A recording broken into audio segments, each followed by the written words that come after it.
how to sculpt your face with a cool toned sculpting powder. This is very different than bronzer. Let's get started. Use this blonde brow powder to push back the hood of the eyes. I've got a little bit of the product in my fluffy brush. I'm gonna start right at the top of the eyeball, and I'm gonna go down to the tear duct, out to the last eyelash, and I'm gonna go make that little rainbow shape about 20 times. And then we're gonna start to slowly move it up after about 20 times and shorten the distance. So now I'm not going quite all the way into the tear duct or out to the last lash. And as soon as my brush starts to touch my brows, I'm done. And there we have just basically eliminated the hooded eye effect. You can see the difference pretty clearly here. Let's do the other one. I'm gonna keep sculpting the eyes by putting a little bit of this same powder on my lid. And that's going to take out the kind of purple undertones and even out the color. But this shade really reads as a skin tone. It doesn't read as makeup. So you're still getting a very, very natural look while you're getting a lot of reorganization of your bone structure in another person's perspective anyway. With my tiny brow brush, I'm gonna go in and pick up a little bit more of the leftovers in the lid, and I'm gonna put it on the lower lash line.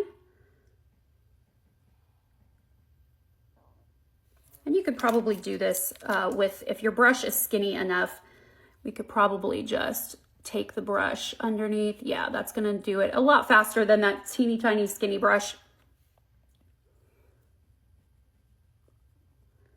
There we go. Now we have given lots of impact to the whites of the eyes, the contrast against the iris. That is what keeps people locked in on who you are and what you're talking about instead of being distracted by things on your face. So it really helps to sculpt out the eye flesh around the eyes so that other people can really rest on your eyeballs.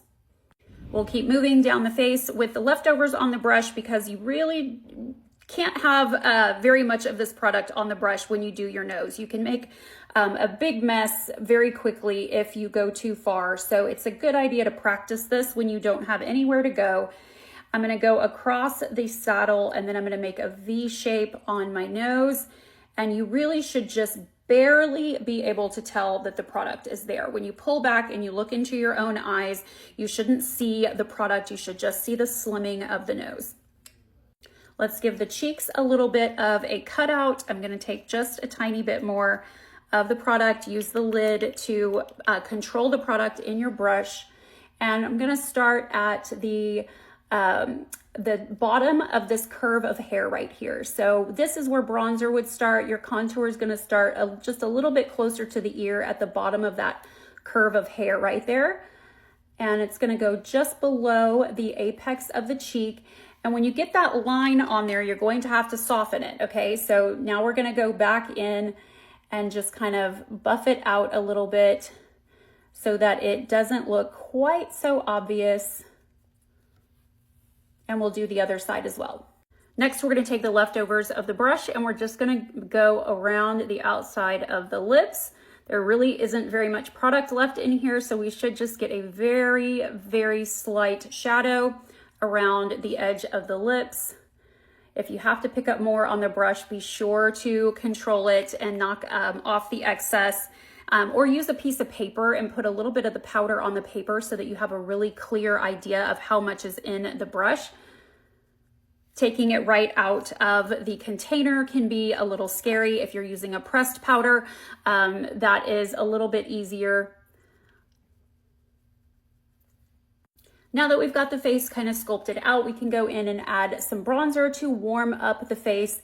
A cool tone sculpting powder just adds shadows, but you always want to go back in and add a little bit of sunshine on top of that to give your face a friendlier color tonation. I'll go on top of the nose, but those shadows are going to remain there and they're going to keep doing their work very subtly, making your face look a little bit more chiseled.